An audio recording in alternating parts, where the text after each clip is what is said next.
Pak Fahri. Terima kasih atas sambutannya. Kemudian dari pengantarnya, saya akan buka terlebih dahulu. Assalamualaikum warahmatullahi wabarakatuh. Selamat Waalaikumsalam. Waalaikumsalam selamat warahmatullahi siang wabarakatuh. teman-teman semua di sini. Dan ya sambil saya mempersiapkan screen saya, izinkan saya mengucapkan terima kasih sebesar-besarnya kepada khususnya Pasca Sarjana Win Salatiga ya melalui Cepaso-nya, dan juga yang terhormat Prof. Asfas selaku direktur. Kemudian di sini ada Pak Fahri yang yang dulunya senior junior ternyata sudah bisa jadi kolega ya, karena kami berdua sama-sama mengajar dan sama-sama punya mahasiswa. Termasuk saya tidak menduga bahwa, kalau nggak salah terakhir saya lihat, karena ini udah share screen, saya tidak bisa melihat total yang hadir sekarang berapa tuh. Jadi nggak salah 80 atau 90-an. Saya tidak 99 ini men Mas sudah. Wah, ini akan kemungkinan lebih dari 100 atau gimana nih Pak Fahri? Kayaknya iya, tapi Oh, ini mentok itu di 100 partisipannya itu. Jadi wah, nah itu yang saya khawatirkan, karena oke oke oke. kalau seandainya ada pembatasan berarti ini kayak eksklusif atau limited edition ya. Jadi yang sempat yang sempat terkelempar keluar belum tentu bisa masuk, karena berlomba-lomba dengan calon audiens atau partisipan yang lainnya.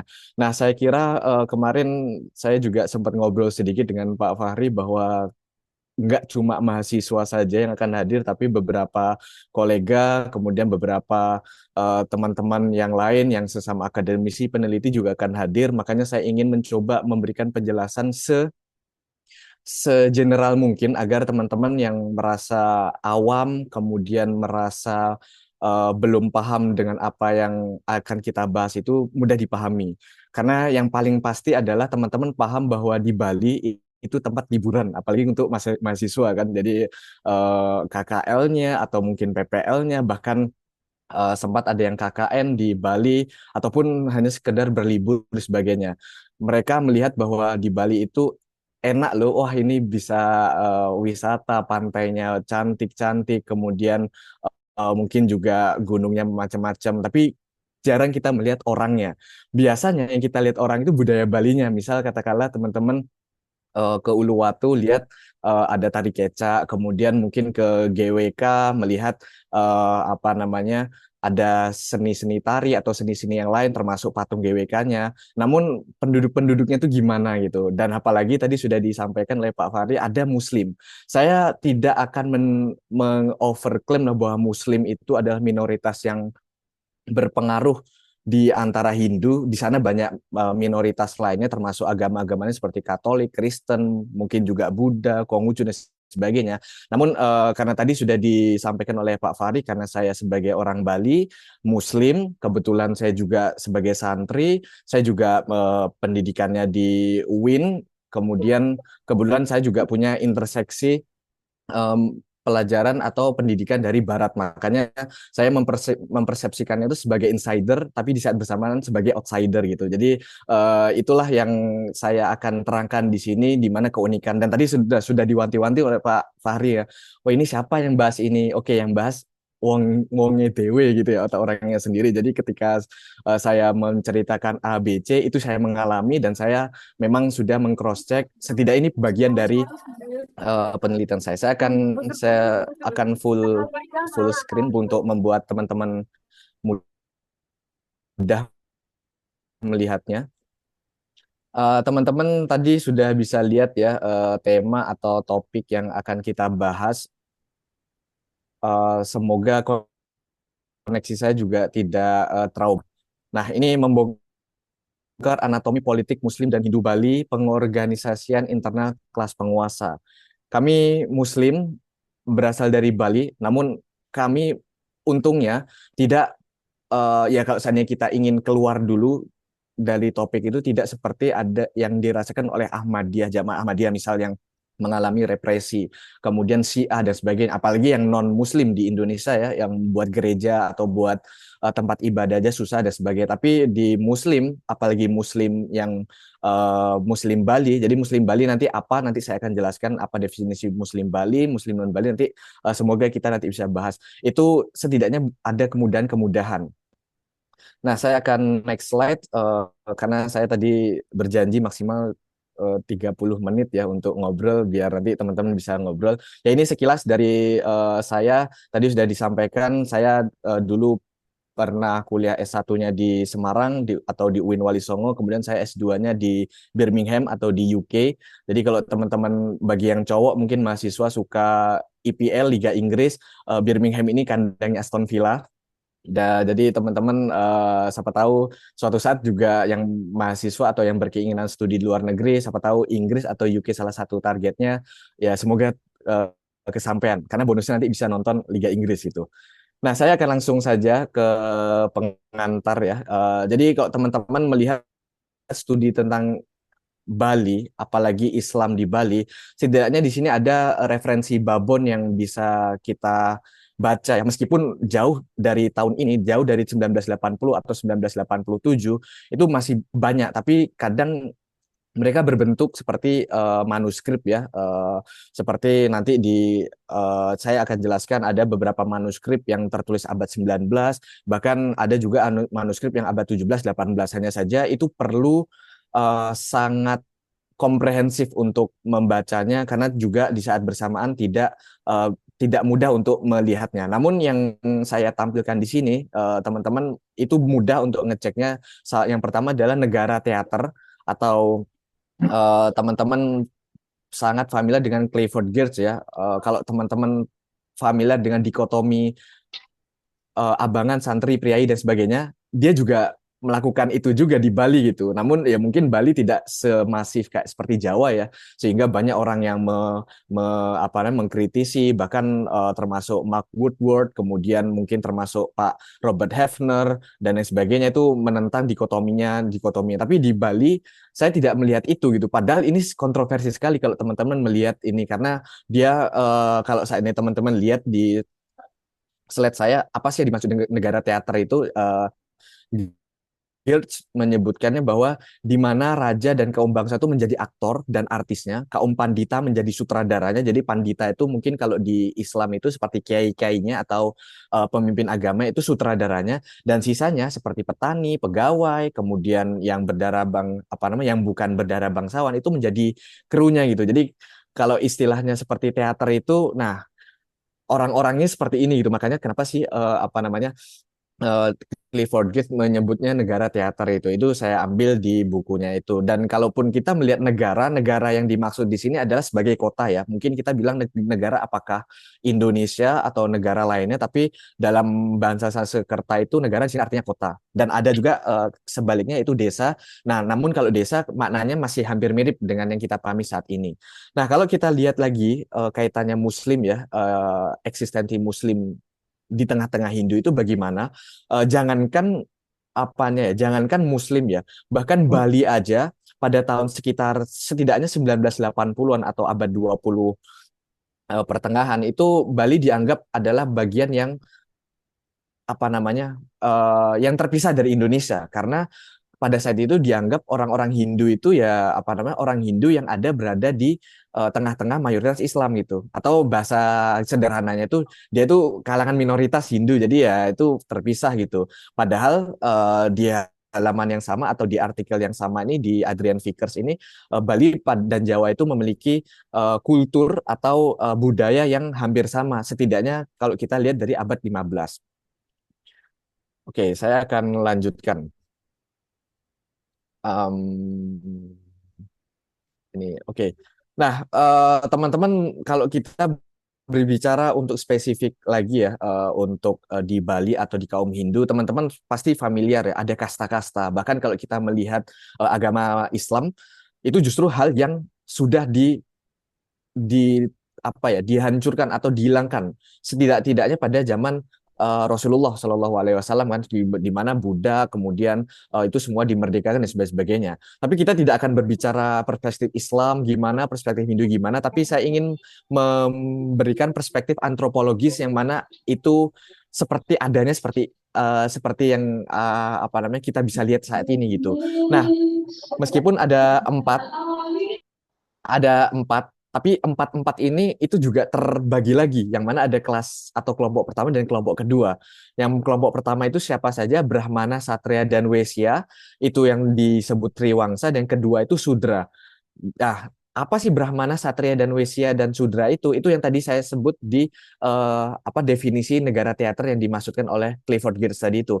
Brahmana itu pandita atau kiai-kiainya, Satria itu adalah pimpinannya atau mungkin raja-rajanya, pangeran dan sebagainya. Wesya ini kalangan-kalangan kelas menengah biasanya kalau kita gampang kayak pedagang, pebisnis dan sebagainya. Nah, Sudra ini adalah yang pengemis, petani, atau yang dia kalangan bawah. Makanya dia dimaksudkan kelompok kedua. Nah, yang menariknya lagi adalah yang tadi sempat disebutkan oleh Pak Fahri bahwa meskipun ada empat kasta ini, ada teks namanya Krama Selam yang tadi saya sebut ini ditulis kira-kira abad 18-19. Yang menarik adalah menyebutkan bahwa Muslim itu tuh melihat ada empat kasta di Bali itu, ada yang menyebutkan kasta kelima itu adalah Muslim.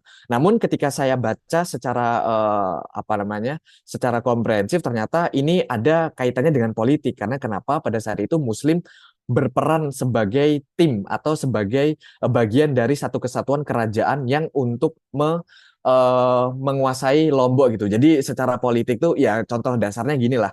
Kenapa pada saat itu Jokowi mengajak Prabowo untuk menjadi Menhan, walaupun pada saat konteks pemilu dia saling berseberang atau bahkan dua kandidat yang berbeda, tapi untuk menguatkan, ya kita tidak akan berbicara politik di Indonesia secara praktis ya, tapi setidaknya untuk menguatkan eksistensinya tuh akhirnya si Prabowo dimasukkan ke Menhan, dan kelihatannya jelas itu sekarang kenapa dia tiba-tiba, ya nggak tiba-tiba juga, maksudnya secara kuat bisa menjadi presiden saat ini ya. Nah itu kira-kira seperti itu ketika orang Bali atau kerajaan Bali menggunakan Muslim dengan ya mungkin kalau bahasa Gen Z-nya tuh gimmick politiknya seperti itu. Nah, menariknya lagi adalah kita jangan salahkan mereka kastanya mungkin Brahmana, Satria, Wesya, kemudian kalau Sudra dia tidak bisa.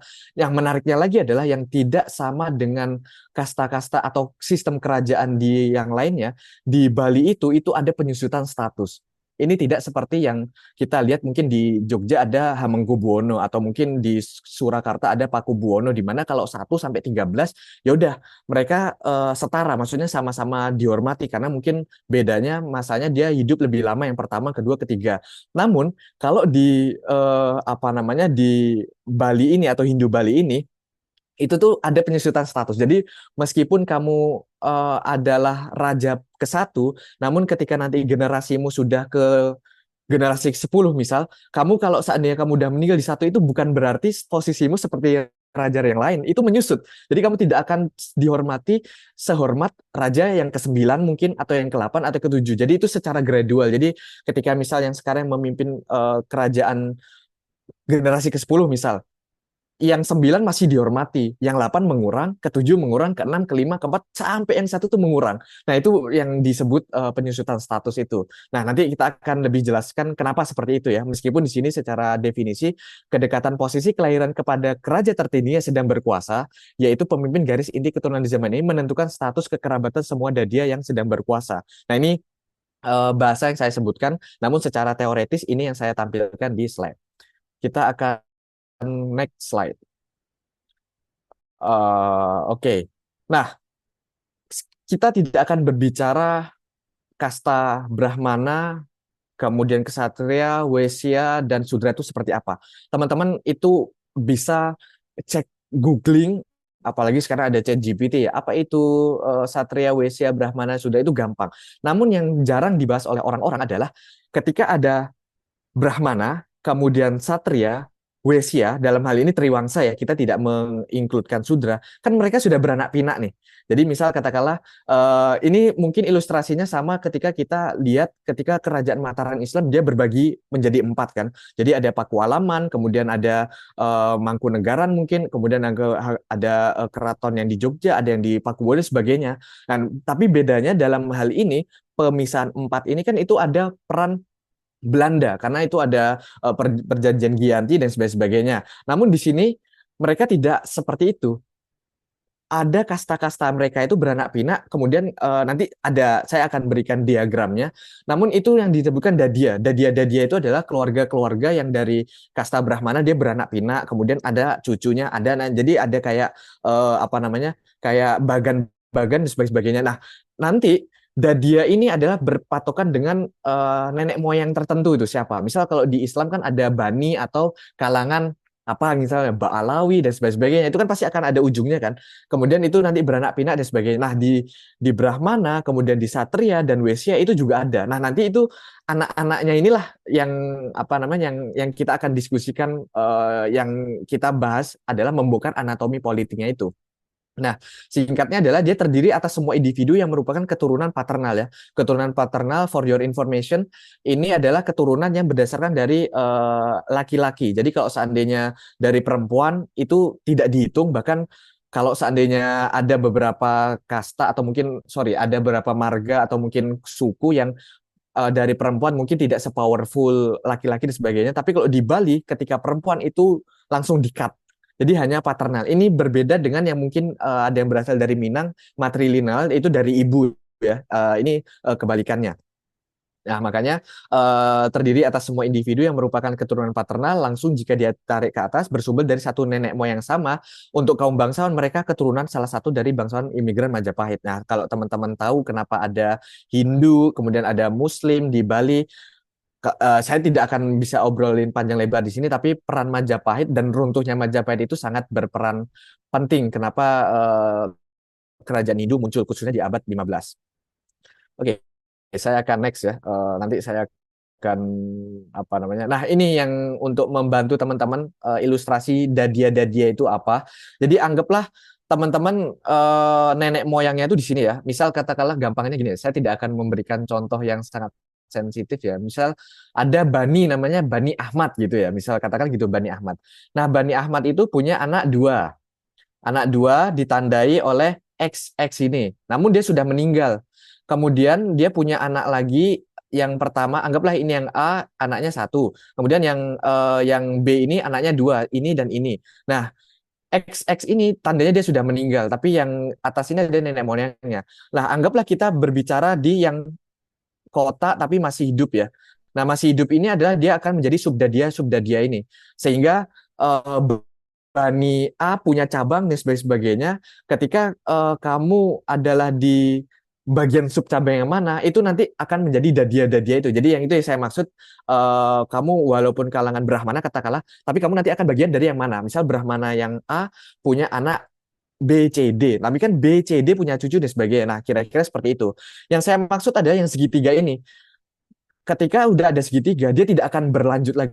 Karena kenapa? Itu bukan laki-laki. Makanya kita tidak akan bisa lacak anak perempuan dan sebagainya. Nah, itu ya yang sangat kelihatan ya. Makanya ya saya tidak akan cerita perspektif keluarga saya sendiri, tapi saya bagian dari yang tidak beruntung itu. Karena kebetulan yang keturunan dari Bali itu dari ibu saya. Makanya ketika di ranah ke atas, itu saya tidak bisa mendapatkan privilege ini. Karena ya sekali lagi, walaupun kami Muslim, pengaruh Hindu atau Bali itu sangat juga apa namanya, tidak tidak ya secara tidak langsung juga terasa gitu. Makanya privilege yang dialami oleh orang-orang yang merasa privilege itu terasa, tapi bagi yang tidak itu juga tidak terasa, juga tidak terasa juga gitu kan. Nah, makanya yang masih hidup-hidup inilah yang jadi dadi atau sub-subnya itu. Meskipun kalau kalian lihat di atas itu adalah nenek moyangnya itu ya, entah itu dari Brahmana atau Wesya atau dari apa namanya, kesatria gitu.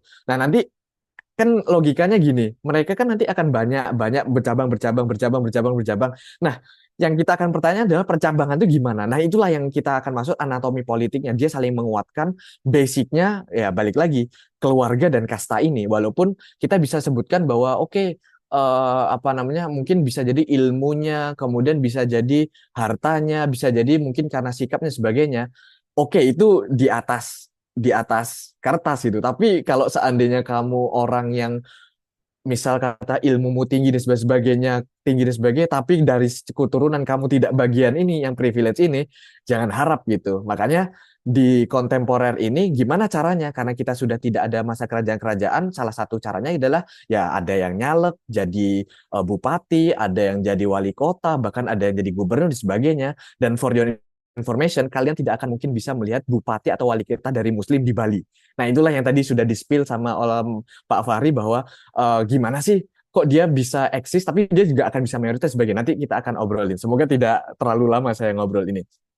Nah, saya akan memberikan ilustrasi kedua kaitannya penyusutan status yang tadi saya maksud itu.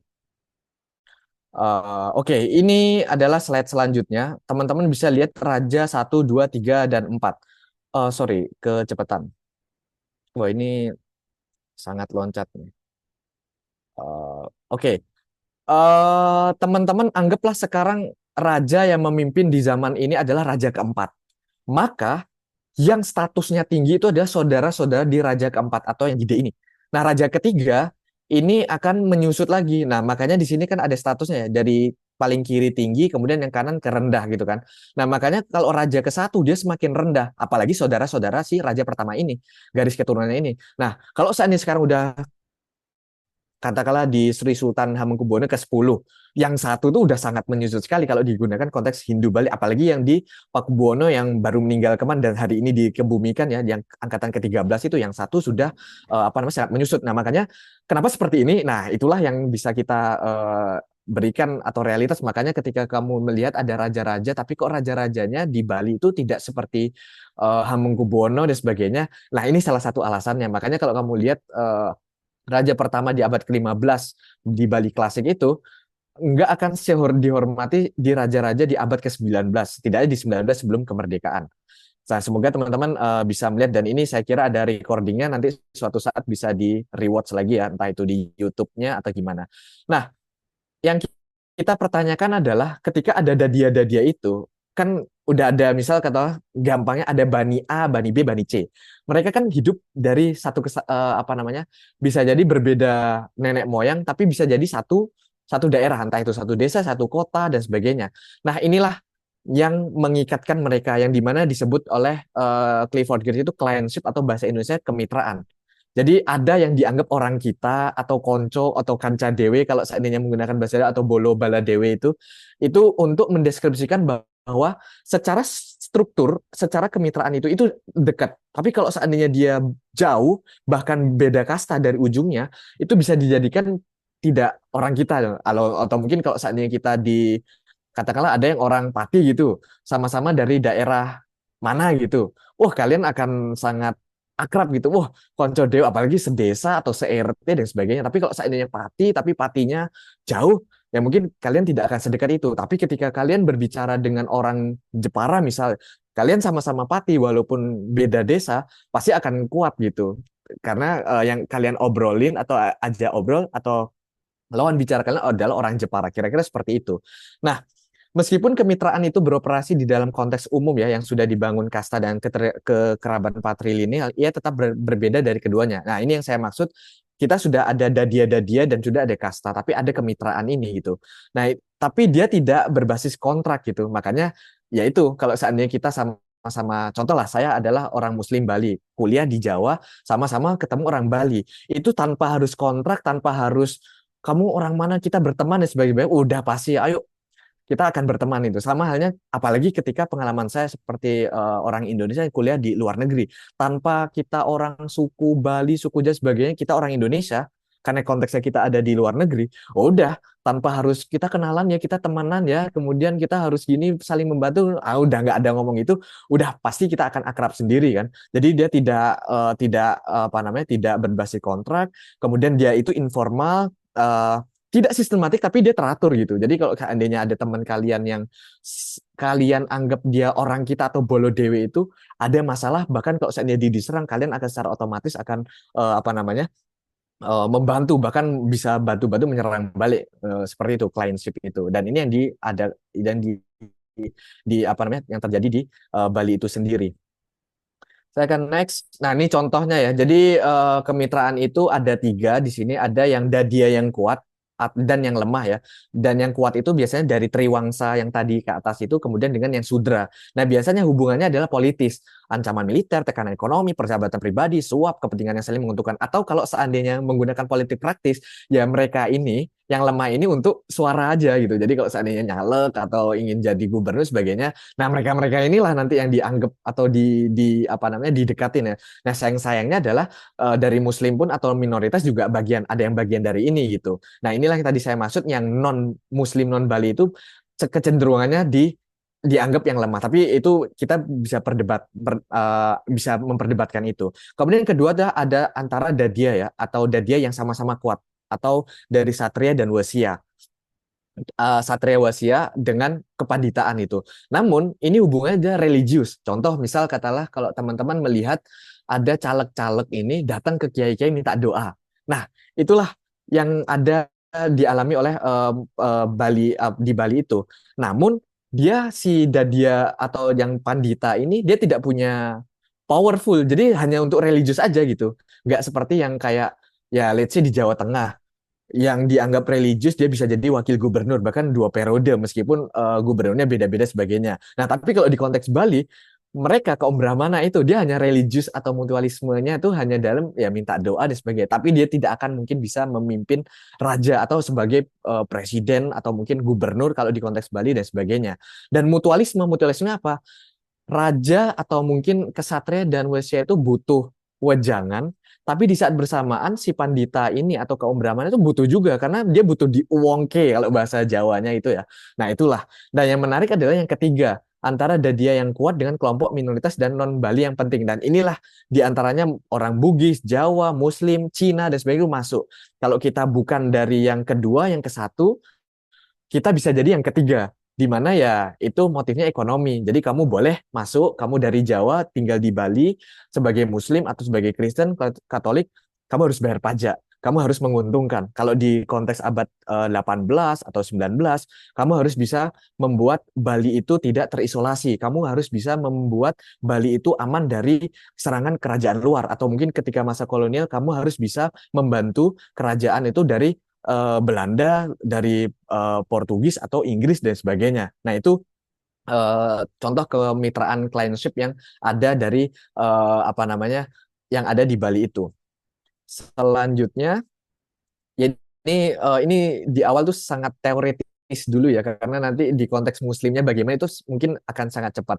Nah, ini ada beberapa sumber yang bisa saya pastikan ya saya temukan dan ini bagian dari bacaan. Jadi ini juga bagian dari penelitian besar saya cuma saya akan bagi sharing sedikit yang mana saya temukan dari referensi-referensi ada. Di sini ada Suwita ya, profesor dari sejarah maritim yang sekarang beliau memang apa namanya profesor di Udayana.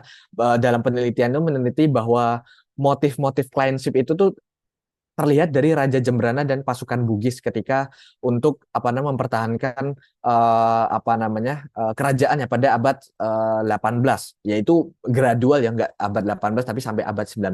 Di sisi lain saya menemukan di abad 19 awal atau 1811 raja-raja Bali itu apa namanya menggunakan atau dia meminta pasokan dari Inggris untuk melawan Belanda. Ini yang menarik gitu kan.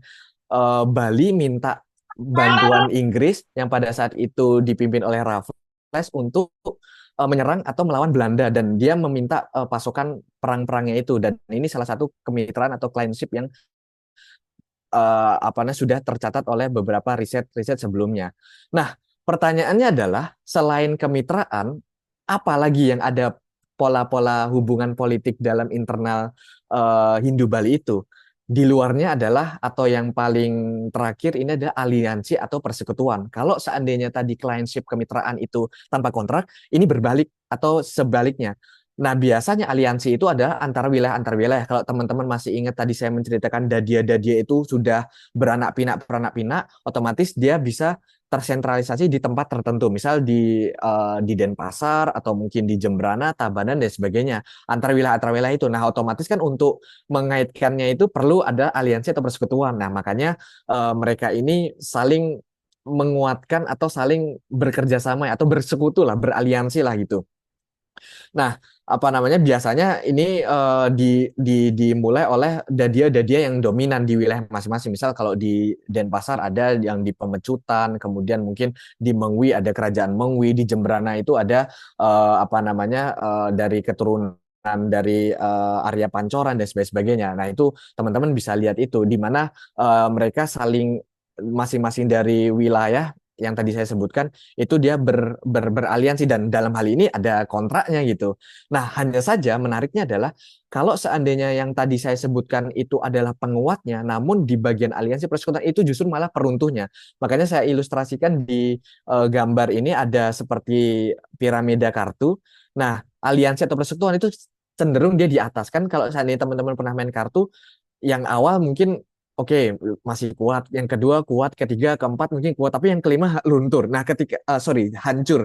Ketika yang satu hancurin, seringkali yang bawah langsung hancur semua. Nah, makanya aliansi atau persekutuan ini justru malah menjadi bumerang dari anatomi politik yang sudah saya sebutkan tadi, yang mana yang sebelumnya itu adalah yang menguatkan, tapi yang di ini itu biasanya yang membuat mereka hancur ya. Nah, biasanya apa? Ya nggak jauh-jauh dari persaingan, ambisi, kemudian ya keinginan buta atau yang keinginan yang apa namanya yang dibuat-buat atau ketinggian impian, iri, dengki dan sebagainya. Makanya di sini negara Bali itu dibangun dari bawah ke atas, namun ia hancur dari atas ke bawah. Ini udah kayak apa namanya demokrasi atau politik yang kita ketahui atau sistem negara kita ya, tapi ini kita akan berbicara di konteks di Bali, khususnya di abad 19 akhir atau di abad 19. Nah, semoga teman-teman masih bisa mengikuti. Nah, meskipun tadi apa namanya rentan dan sebagainya, itu tuh tetap ada penyatunya. Di mana kalau teman-teman tahu ada Puro Besakih, nah itu ada penyatunya. Kenapa ada puro terbesar dan sebagainya? Itu yang menyatukan aliansi-aliansi di mana setiap pura yang ada di wilayah-wilayahnya itu, tapi dia punya penyatunya ya.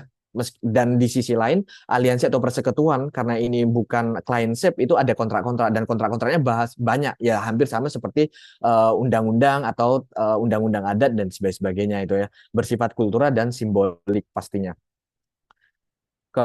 Kemudian, nah ini yang akan saya percepat ya, itu sekiranya Hindu. Kemudian gimana sebagai Muslim atau kami sebagai Muslim di Bali ya?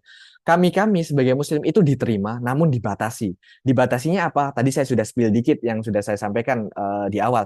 Kita bisa jadi pemimpin, mentok cuma jadi, misal kalau di Kementerian Agama itu kasih atau bagian apa namanya, bahkan kanwil agama pun sampai sekarang belum pernah dari orang Hindu. Sorry, dari Islam, apalagi bupati, apalagi sampai gubernur. Tapi kalau kepala desa atau klien Banjar sebagai itu masih bisa. Nah, itu yang saya maksud, namun dibatasi. Bahkan kalau kita melihat di abad 18, mereka itu posisinya tinggi loh, tapi dia hanya panglima perang. Yang rajanya tetap si orang Bali, tapi panglima perangnya orang Bugis pada saat sekitar abad 17 akhir. Kemudian kami sebagai Islam itu mendapat privilege, tapi tidak akan mengalahkan privilege Hindu di Bali. Misal katakanlah, oh saya adalah Muslim Bali, kalau seandainya saya masuk istana dan sebagainya mungkin akan dihormati. Tapi kalau seandainya ada yang atau mungkin apa namanya kerajaan Hindu murni Bali yang diterima atau yang dipersilahkan, mungkin kami tidak akan privilege. Mungkin yang akan terasa adalah ketika Muslim Bali sama Muslim non Bali. Misal kayak saya Muslim Bali, ketika saya ingin masuk ke puri atau ke makam-makam raja dan sebagainya, saya bilang saya orang ini sini akan bagus. Tapi kalau saya non Bali atau mungkin pendatang atau mungkin dari Jawa atau transmigran, wah akan dikenain tarif itu, bahkan akan di markup itu untuk disuruh bayar berapa. Saya hanya bilang ini aman gitu. Itu privilege yang saya dapatkan, tapi tidak setinggi orang Hindu Bali. Nah, kami itu dihormati, tapi harus tahu diri. Dengan artian gini, kita boleh takbiran, kita boleh terawih, kita boleh jumatan, kita boleh menghidupi apa namanya speaker di masjid dan sebagainya, apalagi di kampung saya ya. Tapi harus tahu diri. Tahu diri itu apa? Misal katakanlah pada saat nyepi, oke di internal kampung saya sebagai Muslim saya boleh keluar.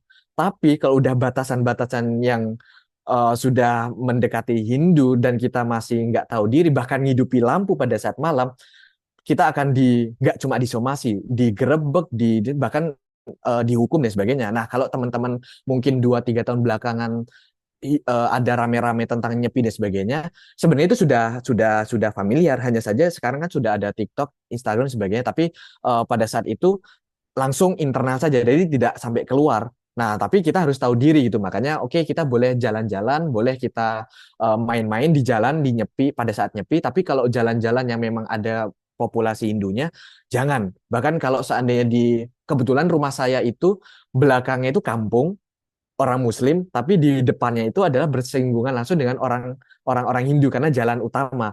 Nah, kalau nyepi, ya di depan itu lampu depan itu nggak akan saya hidupi, bahkan lampu ruang tamu itu nggak akan dihidupi, tapi di belakang nggak apa-apa. Nah, itulah yang saya maksud. Apalagi kalau seandainya konteksnya takbiran, kalian takbiran keliling ngelewatin kampung Hindu, terus buang sampah sembarangan gitu. Wah, itu jangan coba-coba gitu. Jadi kita dihormati, tapi tetap harus tahu diri kan. Nah, yang menariknya ini, yang tadi sempat disebutkan oleh Pak Farid di awal ya, apakah kita sebagai Muslim itu terpengaruh atau kita justru membuat kasta-kasta itu sendiri atau kasta dan dia kemitraan aliansi sendiri baik dari internal Muslim kami Muslim atau dengan eksternal entah itu dengan Muslim non Bali ataupun dengan Hindunya. Nah ini saya akan memberikan hipotesa-hipotesa saya di slide selanjutnya karena ini bagian dari riset saya dan bagian dari apa yang saya alami dan termasuk dalam skop lebih besar ini saya akan menjadi penelitian saya. Misal di pondok pesantren ini.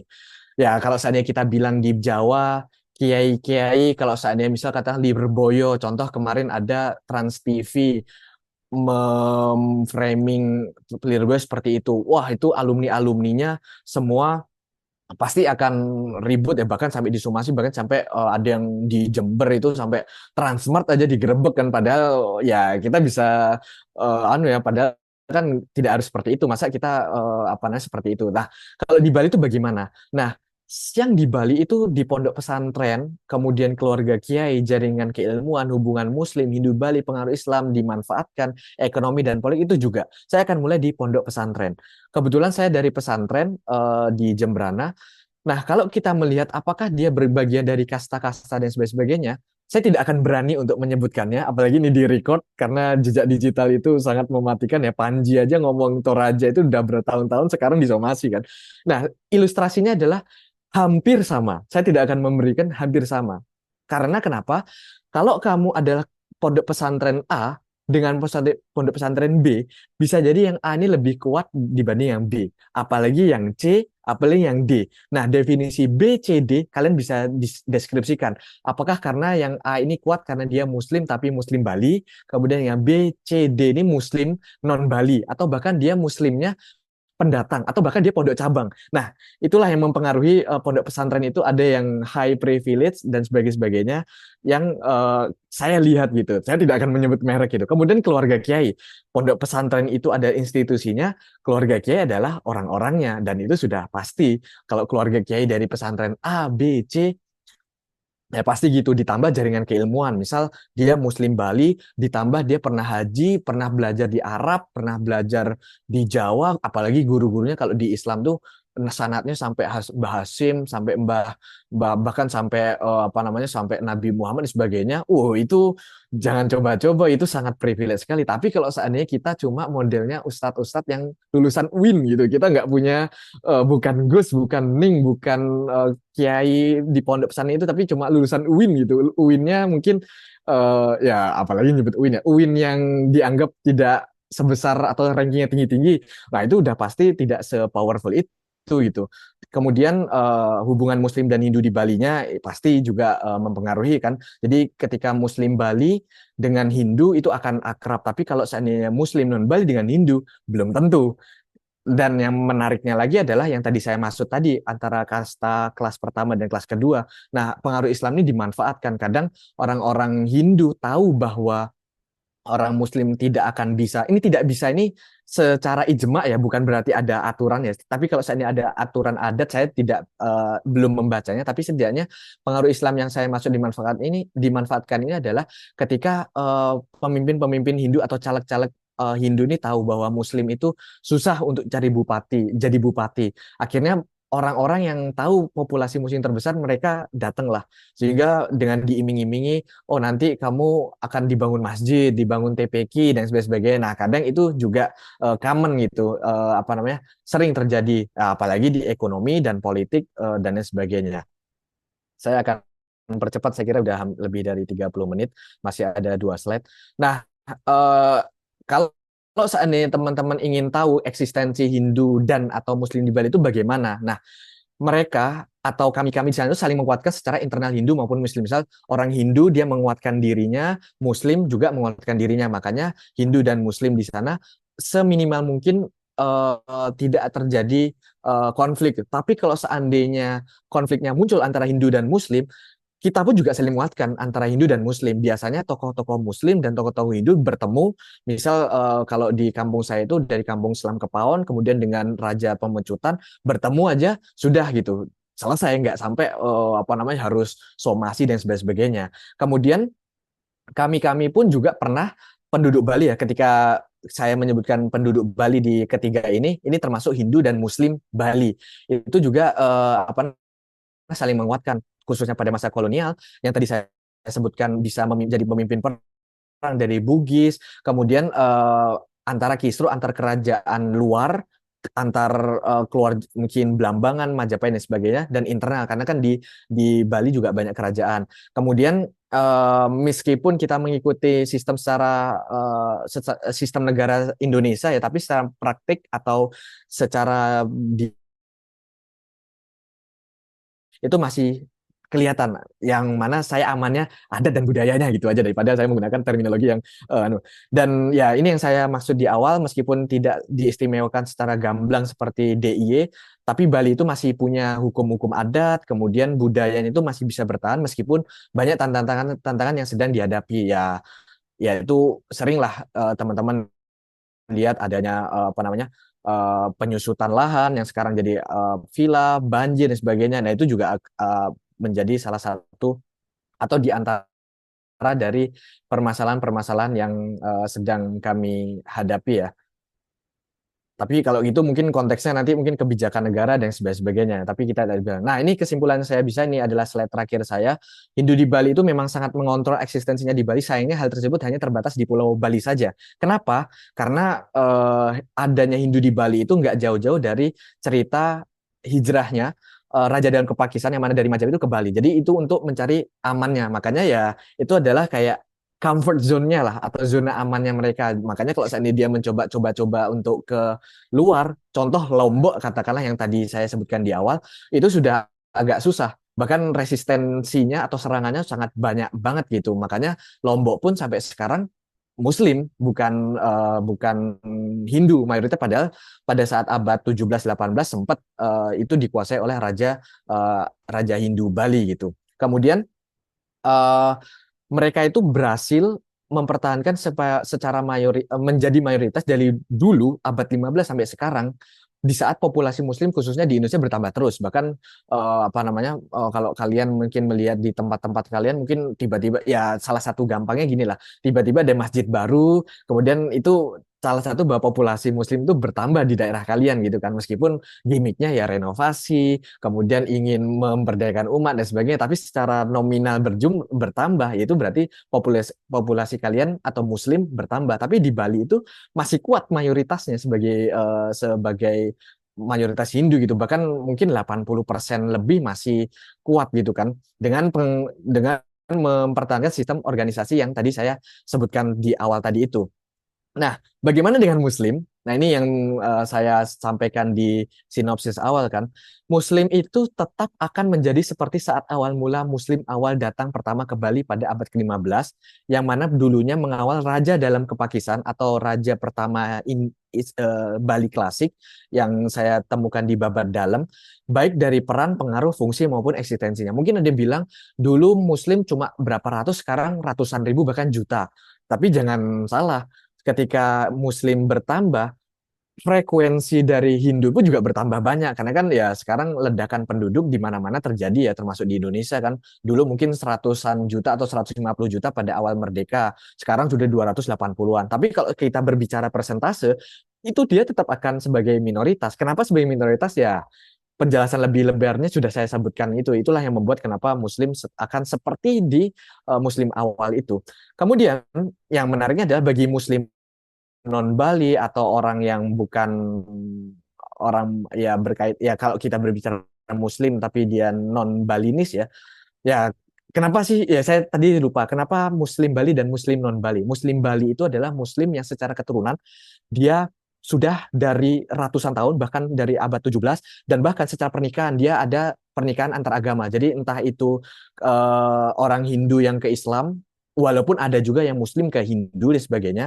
Nah, kalau seandainya kami punya nenek moyang dulunya Hindu, kemudian menikah dengan orang tua kami, misal dari ayah atau ibu, dan dia jadi orang Muslim, nah itu adalah Muslim Bali karena secara keturunan dia masih berkaitan dengan keturunan Bali meskipun dia dari Hindu ke Bali.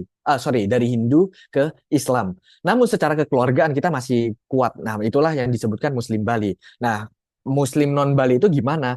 Mereka cukup susah. Karena saya mendengarkan cerita teman saya yang ingin membangun sekolah itu perlu 10 tahun untuk diberikan yayasannya. Sorry, izin yayasannya gitu kan. Jadi membuat sekolah sesusah itu. Sedangkan di kampung saya punya yayasan sekolah sama-sama sekolah swasta, oh itu ya fast track lah, nggak perlu ditanya ini gimana izinnya, kemudian apakah apa namanya lahannya cukup, gimana pembiayaan dan sebagainya, dan itu yang sangat dilihatin. Namun kalau kita tarik secara luas, itu juga banyak pekerjaan baru ya. Jadi nggak cuma untuk Muslim non Bali, kami Muslim Bali maupun Hindu maupun penduduk Bali lainnya itu punya tantangan yang diantaranya adalah ya lingkungan, kemudian tentang westernisasi, globalisasi, dan sebagainya.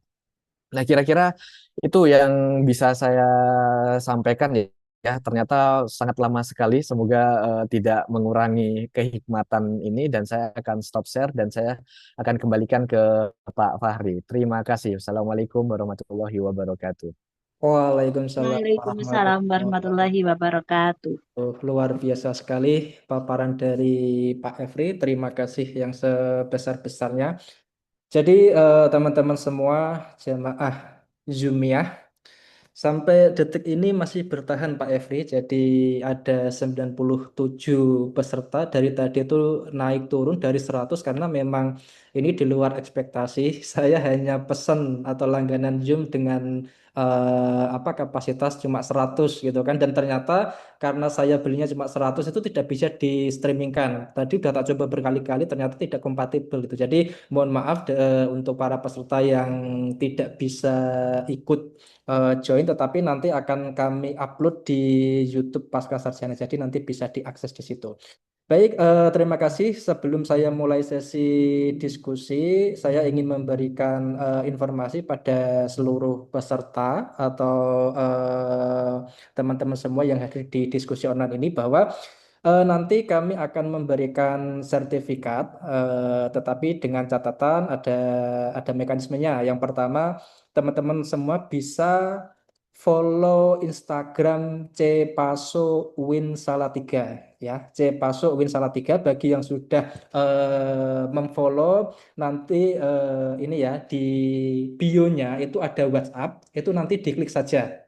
Nah, dari situ silakan teman-teman semua yang sudah hadir di sini bisa screenshot, ya kan, screenshot kemudian dikirim, minta sertifikat peserta seperti itu nanti akan dikirim gitu ya. Jadi kenapa seperti itu, supaya yang nanti yang menjapri itu yang benar-benar yang hadir dan memang ada di sini dari awal sampai akhir seperti itu. Jadi sekali lagi bisa follow, yang belum follow bisa follow Instagram Paso Win Pasca Sarjana Win Salatiga, karena memang kegiatan diskusi ini itu disupport oleh Paso. Paso itu adalah Center for Education Peace and Social Justice, adalah lembaga kajian yang dimiliki oleh Pasca Sarjana Win Salatiga, dan di sini memang tempat untuk berdiskusi, untuk meneliti dan lain sebagainya. Nah, ini salah satu produknya, diskusi online. Tidak hanya diskusi online, kami juga punya podcast yang minggu lalu, Jumat lalu sudah tayang juga, sudah tereksekusi. Nah,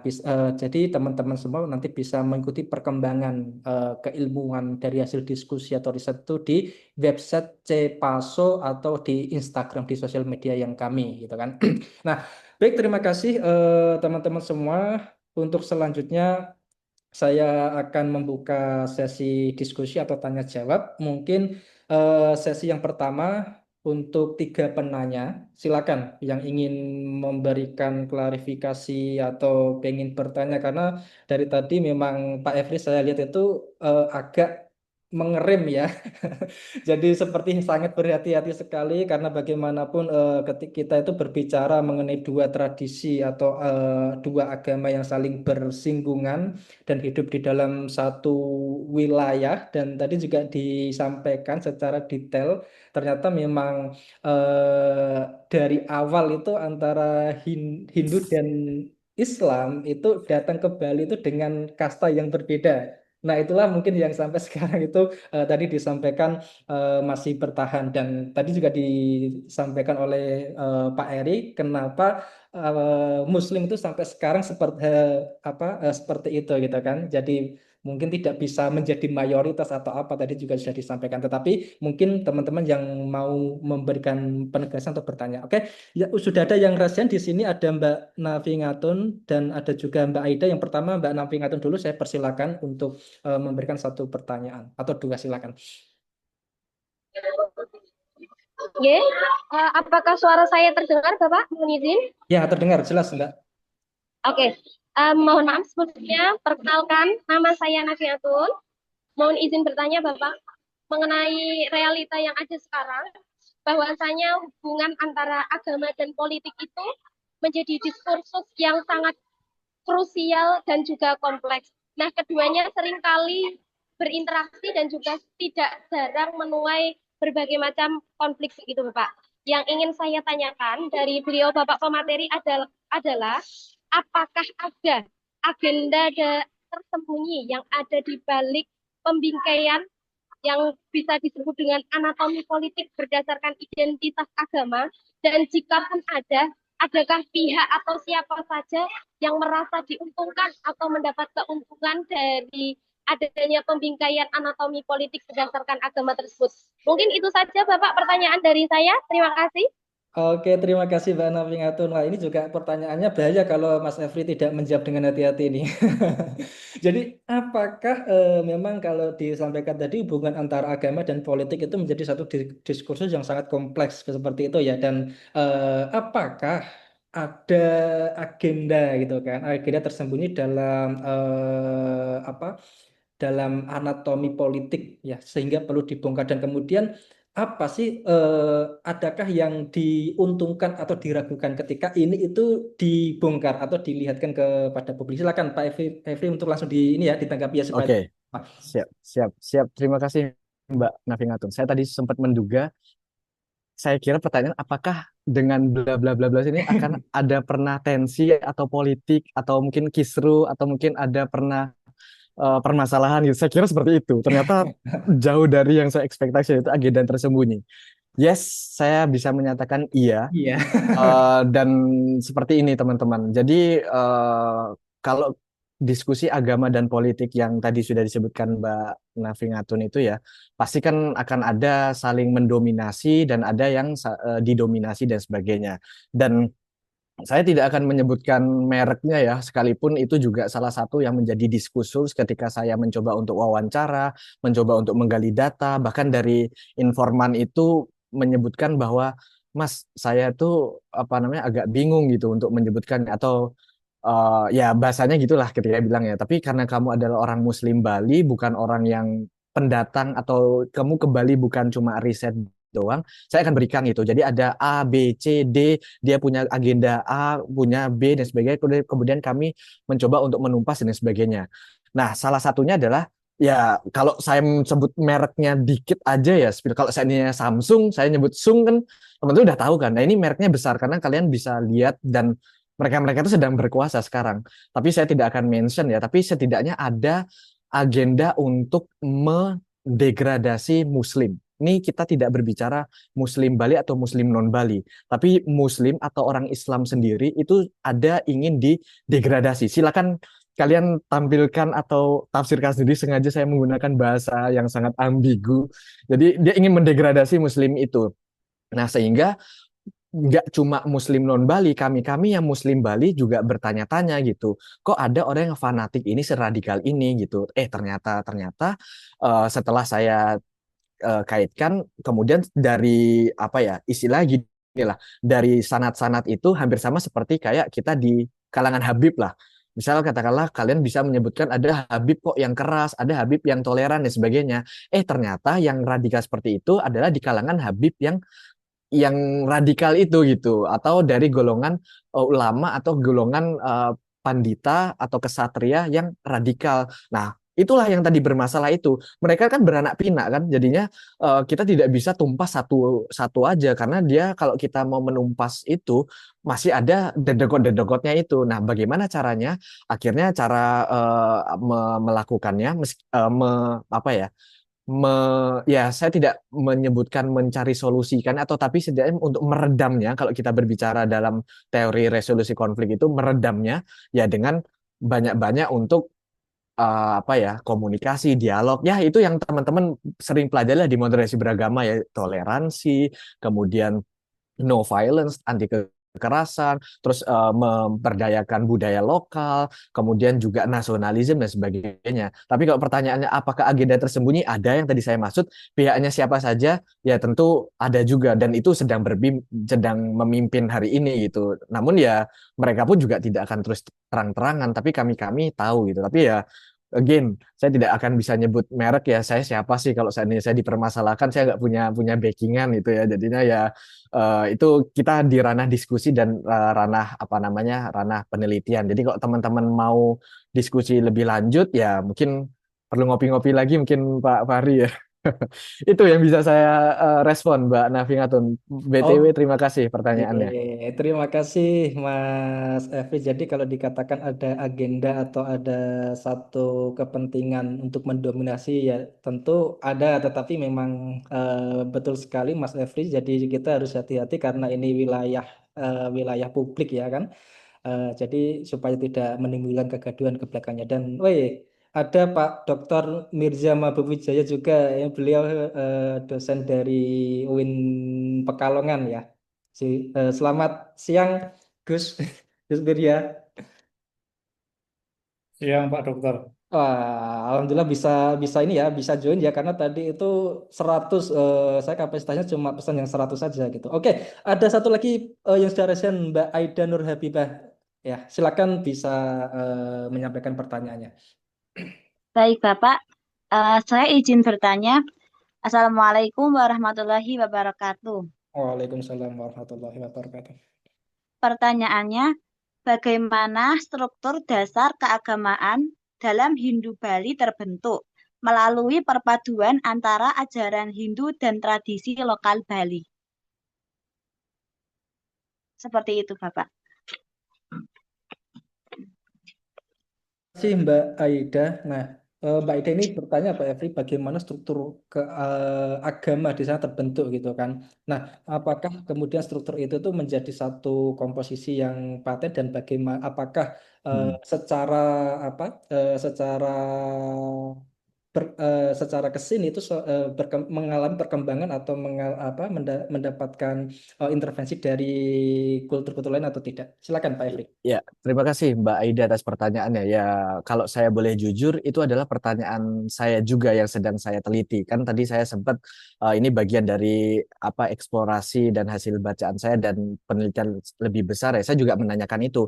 Misal katakanlah kalau saya tadi contohkan, kenapa kok ada penyusutan status? Kok Raja Satu itu kalau seandainya sekarang ada di masa 10, yang satu itu tidak punya gitu. Nah, saya secara spesifik tidak akan punya jawabannya itu ya kenapa bisa seperti itu. Namun saya mempunyai asumsi-asumsi yang mana itu secara historis bisa dikatakan wajar. Misal katakanlah ada raja dalam ke Pakistan kan, kemudian beliau dari Majapahit datang ke mana ke Bali gitu kan. Dengan kata lain, kalau seandainya dia tidak melakukan hal-hal seperti itu, bisa jadi dalam kepakisan ini dia tidak dianggap raja pertama atau raja Bali klasik. Karena kenapa? Loh, kalau kita berbicara kerajaan Hindu, kerajaan yang paling besar adalah Majapahit. Bahkan pengaruhnya di Bali pun nggak jauh-jauh dari Majapahit gitu kan. Tapi gimana cara dia membuat apa ya? Ya mungkin kekuatan politiknya dan sebagainya. Mungkin inilah yang dilakukan itu. Makanya dia menggunakan sistem-sistem itu. Dan saya menduga lagi akhirnya itu keterusan gitu. Jadi dari dalam Semara ke Pakistan, kemudian nanti ada namanya dalam Watu Renggong, sebelum Watu Renggong itu udah dalam Ketut Ngelesir dan sebagainya. Akhirnya turun temurun. Jadi ya kita menghormati raja itu nggak feodal kayak yang kita ketahui kemarin kita diskusikan rame-rame itu. Oh, raja pertama dan sebagainya. Bisa jadi ya mereka udah menyusut, dan menyusut itu dari keturunan loh. Kan kita sering memahami bahwa privilege itu dari keturunan. Kemudian kadang mereka menyusut kalau di Islam mungkin karena dia keluarga kiai tapi dia awur-awuran akhirnya dia tidak dihormati lagi. Tapi kalau di Hindu itu murni dari keturunan, jadi keturunan berjenjang. Makanya saya menduga ya, ini masih dugaan saya, mungkin karena ada pengaruh dari pelarian, entah ya definisinya pelari, hijrah di mana gimana pun, sehingga si raja ini perlu untuk ya sama lah ketika kita punya presiden baru, kan presiden harus punya fleksi program agar dia diakui oleh rakyatnya bahwa ini adalah ini ya kayak nanti presiden A julukannya bapak apa, B lainnya apa, kan presiden 1 ke 7 sampai ke 8 kita kan ya, walaupun yang ke 8 masih belum tahu ya julukannya apa ya, masa bapak.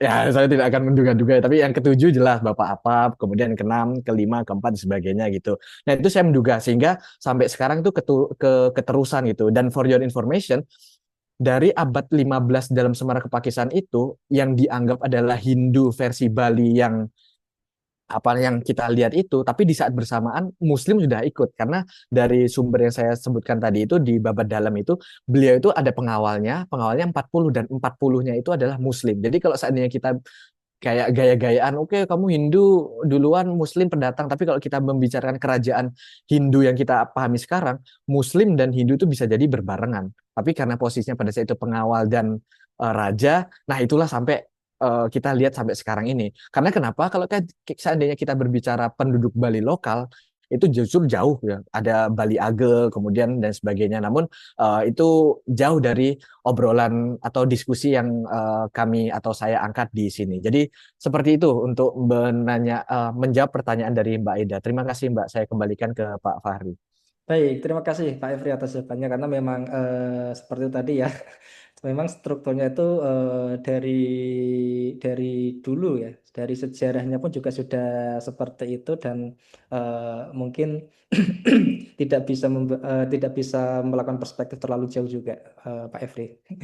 Oke, Mas Arif Bagas juga sudah resen, silakan bisa menyampaikan pertanyaannya. Oke. Terima kasih Bapak atas kesempatannya, Bapak Fahri, Bapak Efri.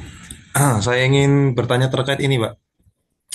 Apakah di Muslim di Bali ini itu terkena dalam tanda kutip penindasan dalam tanda kutip tidak bisa beribadah, tapi secara ini ya, bukan secara umum, tapi secara khusus dalam arti struktur politiknya. Saya membaca bahwasanya Hindu yang di Bali ini punya spesifikasi dan strukturisasi sejarah yang sangat berbeda sekali dengan Hindu di India. Kalau di Hindu di India kan akhirnya jadi banyak sekte-sekte. Tapi kalau di pembacaan saya, itu untuk Hindu yang ada di Bali, itu hampir sama dengan warna-warna kapitayan. Kapitayan agama asli Jawa sebelum jadi kejawen hari ini. Hmm. Beberapa daerah lain seperti contoh Tengger yang ada di gunung apa tuh? Gunung yang Lawu, kemudian Semeru. Semeru, ya Semeru. Kemudian di Banyumas juga punya di Slamet namanya Bonokeling. Itu kan juga punya tipikal-tipikal yang hampir sama dengan Hindu Dharma Bali ini.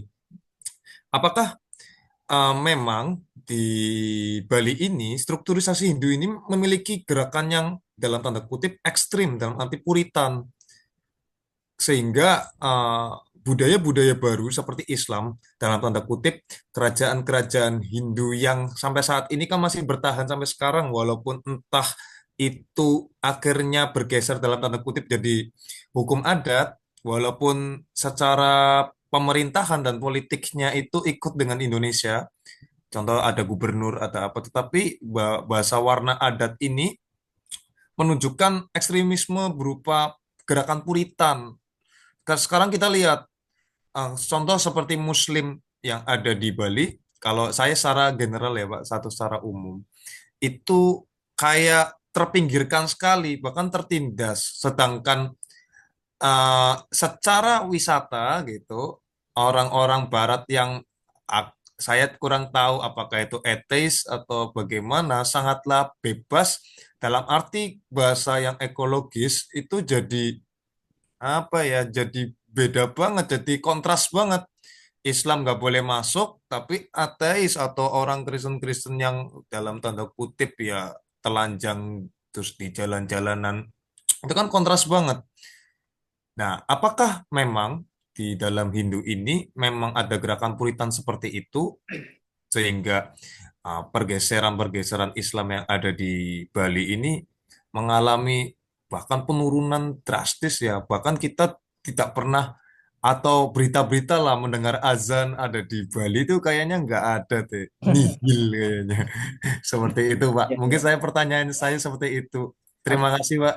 Oke, Monggo Pak Oke. Fahri, terima Pak kasih Efri. Mas Arif Bagas menegaskan. Jadi yang ditanyakan Mas Arif, Pak Eri itu Muslim apakah di Bali itu terpinggirkan atau termarginalkan? Jadi kalau misalkan tadi Mas Arif itu bilang kayaknya azan di Bali itu nggak ada gitu kan? Nah, apakah ini sebagai representasi bahwa Muslim di sana itu terpinggirkan atau apa tadi tertindas gitu kan? Karena tadi beliau juga menegaskan bahwa kayaknya itu ada varian berbeda Hindu yang ada di Bali yang berbeda dengan Hindu yang ada di luar negeri seperti itu. Nah, asumsinya tadi apakah Hindu di Bali itu terpengaruh oleh kepercayaan-kepercayaan sipil atau kepercayaan-kepercayaan yang asli dari Nusantara yang mengusung Puritan atau mungkin revitalisasi dan lain sebagainya. Silakan Pak Efri bisa dijawab. Oke, terima kasih Mas Arif atas pertanyaannya ya. Saya akan disclaimer bahwa tadi kalau Mas Arif sempat lihat di slide akhir-akhir saya, ada hal-hal lain yang belum dibahas itulah yang ditanyakan Mas Arif itu. Jadi ada hal-hal yang saya belum bisa jangkau, tapi di saat bersamaan itu juga belum menjadi perhatian riset saya gitu. Makanya saya mencoba make it clear ya di awal bahwa saya tidak akan now-now dan sebagainya, tapi saya tetap akan coba baca ya. Contohnya saya tadi ingat ketika Mas Arief menyebutkan kalau Muslim seperti ini, tapi kalau orang non-Muslim kok dibiarkan, bahkan dia bisa dengan seenaknya, bahkan dia lebih dihormati dibanding kaum sendiri dan sebagainya. Nah itu juga bagian dari diskusi yang belum saya sentuh gitu, karena ya, saya lebih banyak menyentuh historisnya. Kemudian ketika saya melihat realita di hari ini itu saya kaitkan ke historisnya gitu. Meskipun saya punya teman yang beliau yang saat ini sedang PhD di Australia di Western Sydney University, beliau langsung spesifik menjelaskan hubungan Muslim dan Hindu yang saat ini. Bahkan beliau menggunakan perspektif woman ya, karena beliau woman atau perempuan, dia juga meneliti itu kan, bagaimana kaitannya dengan raja, kemudian dengan puri, kemudian dengan Muslim yang satu dan lain dan yang sebagainya. Jadi saya mohon maaf tidak akan bisa menjelaskan itu ya. Tapi kalau dan tadi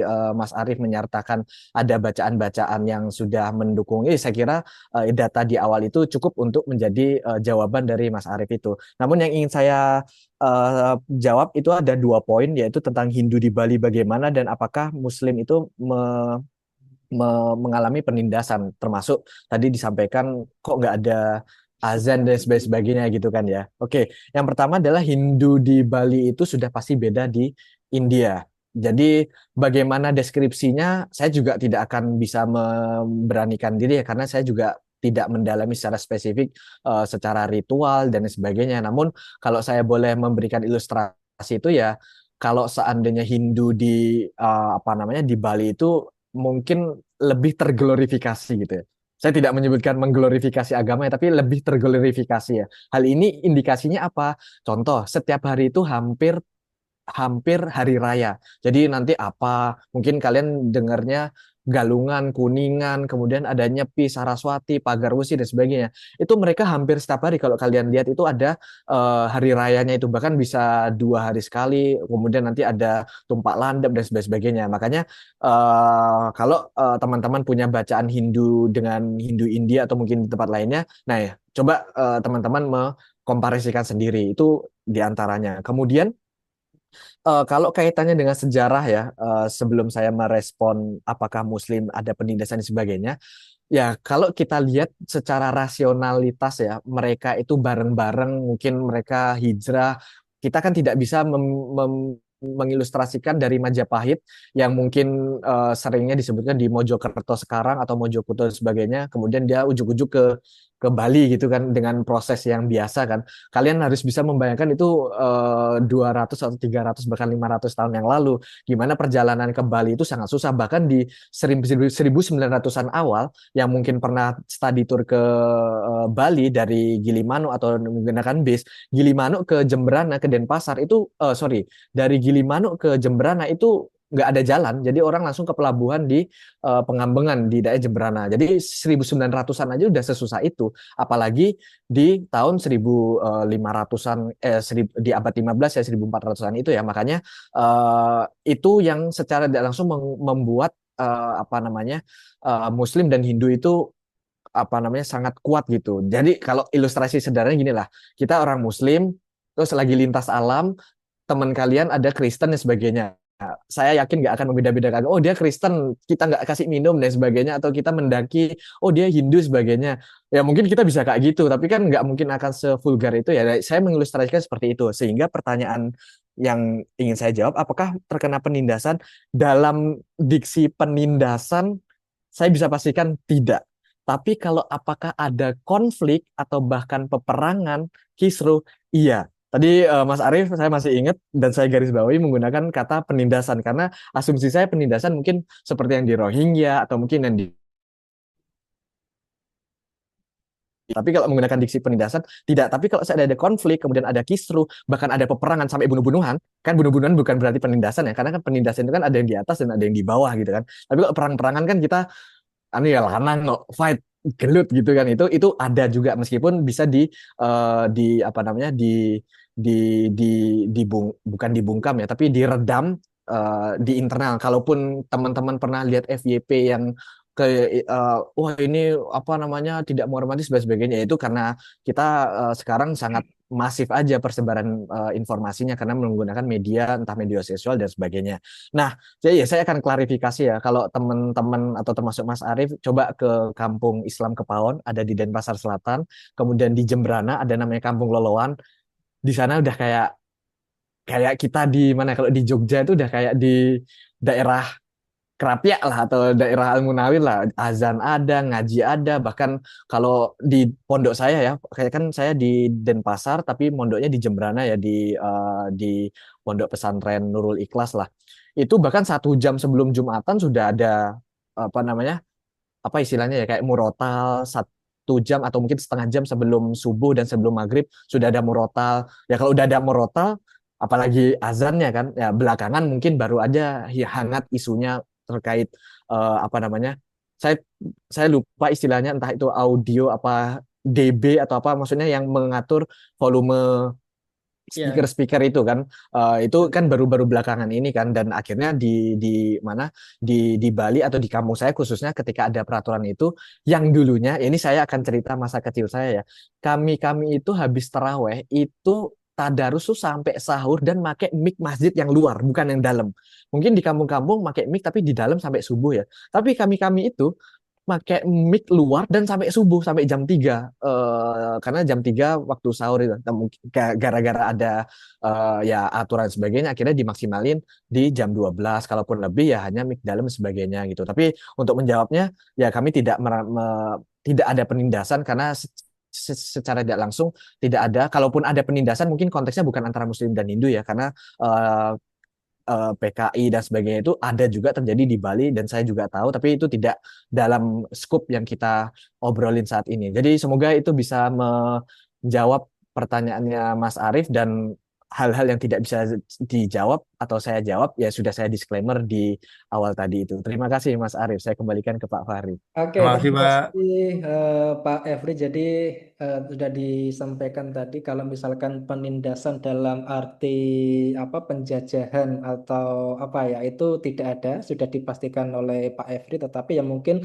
kalau untuk melakukan kontrol atau mendominasi itu tadi juga sudah disampaikan oleh Pak Efri. Jadi seperti itu ya. Eh, tidak ada penindasan, sudah dipastikan gitu. Nah, di sini sudah hadir tadi Dr. Mirza Mabuwijaya, teman saya, dan Pak Saiful Ridwan, ini mahasiswa pasca sarjana. Mungkin untuk sesi yang kedua ada yang mau disampaikan atau ditanyakan, saya persilakan dulu untuk Pak Mirza.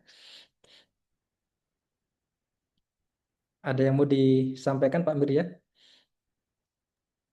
Udah cukup jelas. Oke, sudah cukup jelas. Oke, terima kasih Pak Mirza. Untuk yang lain, eh, apakah ada yang masih mengganjal atau perlu dikonfirmasi oleh Pak Efri? Silakan, saya beri kesempatan. Cukup ya, tidak ada. Baik, saya hitung 3, 2, 1. Oke, terima kasih. Kalau tidak ada, tadi 3 penanya menurut saya sudah mewakili mungkin pertanyaan-pertanyaan juga yang ada dalam benak Bapak Ibu semua yang hadir di diskusi online pada siang menjelang sore hari ini. Dan kalau tidak ada yang ditanyakan lagi atau tidak ada yang perlu dikonfirmasi, mungkin saya akhiri diskusi online pada sore hari ini, dan terima kasih untuk semua Bapak Ibu yang sudah hadir berpartisipasi dalam diskusi online dengan tema membongkar anatomi politik Muslim dan Hindu.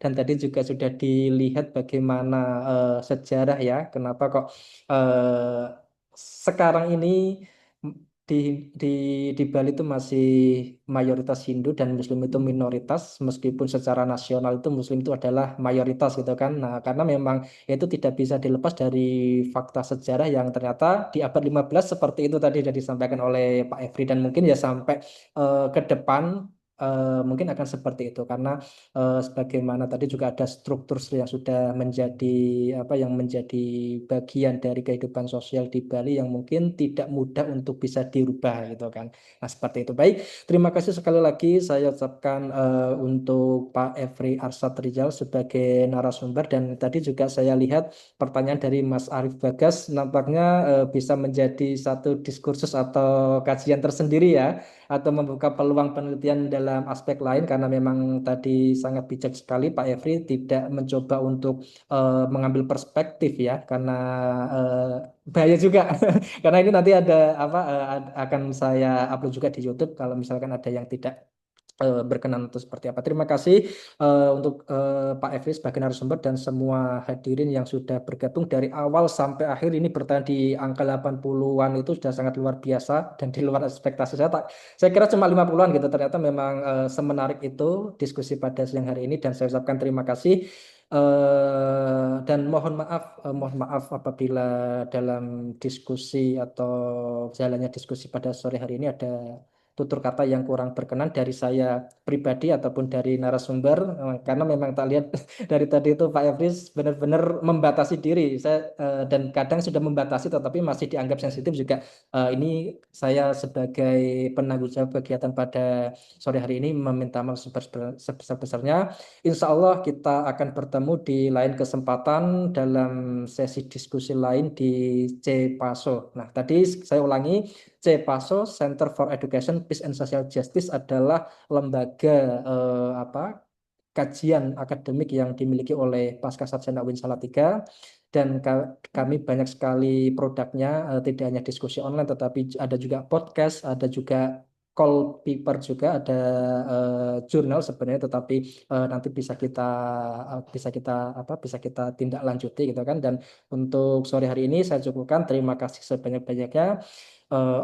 Mari kita tutup dengan membaca hamdalah bersama-sama. Alhamdulillah. Alhamdulillahirabbil alamin. Akhirul kalam, wassalamualaikum warahmatullahi wabarakatuh. Waalaikumsalam warahmatullahi wabarakatuh. Waalaikumsalam Sama-sama, terima kasih semuanya, luar biasa. Terima kasih, Pak. Ya, sama-sama Mbak Ida, luar biasa tadi pertanyaannya. Enggak, Pak. Mantap-mantap. Ya. Untuk itu ya, yang menginginkan sertifikat tadi bisa follow Instagram CEPASO, kemudian klik ada ada tatuan WhatsApp ya, di situ nanti silakan screenshot sebagai bukti bahwa teman-teman semua itu bergabung, kemudian minta sama admin seperti itu. Oke. Terima kasih. Saya cukupkan ya. Saya ini mohon maaf Pak, minta username Aiki C Pak. So, terima kasih. Oke, oke, sip. Oke, saya tutup ya. Silakan boleh leave. Saya akan tutup.